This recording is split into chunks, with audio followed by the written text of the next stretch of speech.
National Primary Schools Athletics Championship next Wednesday.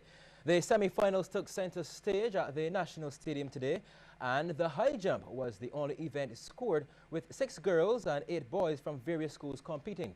Denzel Green of Wilkie Cumberbatch took gold in the boys, with Tyreek Bailey Edwards grabbing silver for Cuthbert Moore and Kadari Webster bronze for Hilda Skeen. Bear Primary took the girls' high jump medal through Sikia Best. Silver and bronze will head to St. Stephen's thanks to Nerisha Dyer and Rima Boyce respectively. Now, on the track, St. Stephen's topped the girls with 14 points, followed by Bear Primary on 13 and Bailey's third on 5.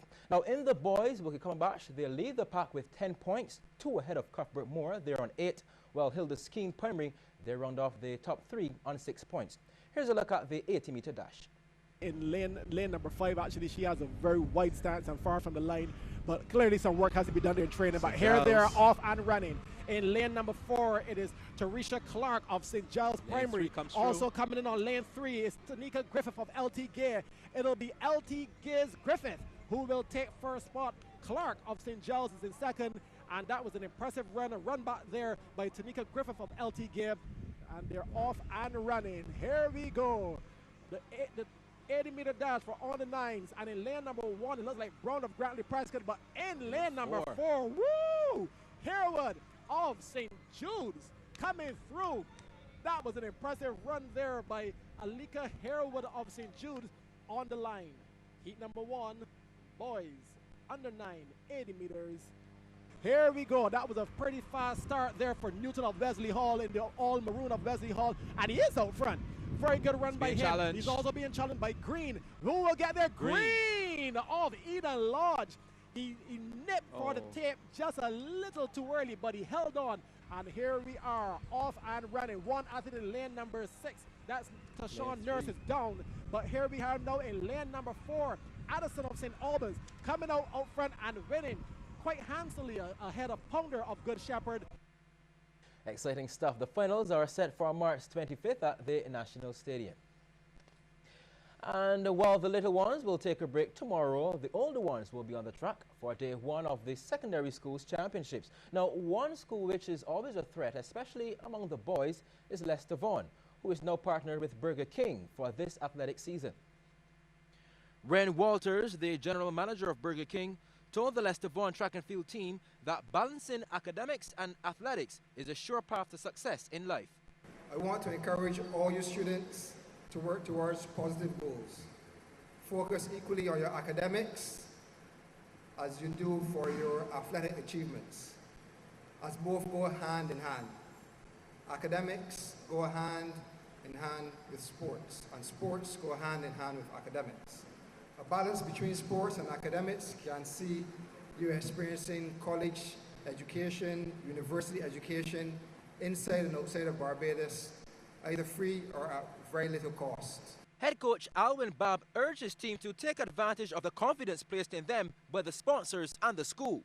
What you have received is an investment in your future, is an investment in your talent, is a belief in your ability. So therefore, if we who cannot run any longer into school sports believe that you have the ability to do it, then the responsibility lies with you. I will urge you in the next couple of days, remember, complacency can cost you great victory. World champion athlete Ryan Bradford also had some words of advice for the young ones. You know, just to stay focused. You know, it's going to be a bit rough, you know, for the next couple of days, but just work hard and, you know, your dreams and goals will come true.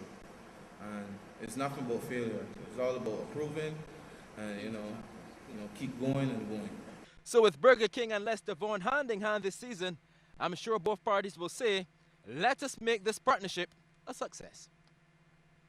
Well, West Indies senior player Darren Sammy has rubbished rumors of a rift between himself and captain Jason Holder. Speaking ahead of the West Indies quarter-final with New Zealand that takes place on Friday night, Barbados time, Sammy says that despite a brief on-field banter, it appeared that he and Holder had a rift. But that is far from the truth, as he is Holder's biggest supporter. He spoke with Barry Wilkinson. We've always been a team with a little bit of issues. You know, when Jason was given the captaincy, I think I was one of the first players who expressed my support and rallied the senior players to rally behind him. You know, and you could see on the cricket field he's improving every game. And what is good is the way he's come back after being put under pressure. The following games, you know, the way he's responded under pressure, it's a making of a good leader. And you know, obviously there's always room for improvement in anything, but it's good to see that he's showing that he's learning on the job, and we will continue to support him. And the World Cup resumes with Sri Lanka versus South Africa tonight around 11:30. A new concept in sports entertainment is set to kick off in Barbados next month. It's the Spartan Fighting Championships. And according to Director George Thomas, the gymnasium is due to come alive with solid action on April 4th. We are a MMA, a mixed martial arts organization. And if any, you know, for you UFC fans, it is our local and regional version of that. We have the raw material, and we've had a lot of talented fighters for many years, but what we are bringing is the packaging and really a venue for those fighters to develop their skills, to develop a reputation, persona, and all packaged in a way that the consumer can have a really good time. Every 6 weeks we're looking to have a bout. We are bringing in a professional cage, specially for this. Yeah, so just like what you see on UFC is what's going to be happening here. And Thomas was speaking during a radio show on 98.1 The One. The stage is set for this year's Horace Phillips Memorial Boxing Tournament, which will again have a regional flair. The event is the first for the 2015 season, and it will be staged at the St. Michael's School for the first time. Kathy Harper Hall, Secretary of the Barbados Boxing Association, says the 10-bout card will be a very exciting one. We have 3 boxers coming from Guyana and one female woman boxer from Trinidad and Tobago. At present, there are 10 bouts on the card. There are two female bouts on the card. Kimberly Giddens from Barbados is going to be competing against Kimberly Mason from Trinidad and Tobago, and that is in the 64 kg weight category. And I Precious Lithcott from the Belfield Gym will be competing against Kellyanne Blackman from the National Gym. Those are the 2 women's bouts on the card. We have young Jabali Breedy on the card. He's boxing against Jamal Eastman from Guyana. And Jabali is one of our prospects, and I think most likely our main prospect for the Commonwealth Youth Championships. Eyes will also be on the likes of Akeem Farley, Shivani Ford, Ricardo Blackman, and Adrian Bichette, among others. Meanwhile, speaking during the official launch, Harper Hall also issued a warning to the competitors. The association has established a policy that if a boxer weighs in, the boxer is matched, the boxer weighs in, and the boxer does not turn up the box, there is a fine. And that boxer and his coach will be fined.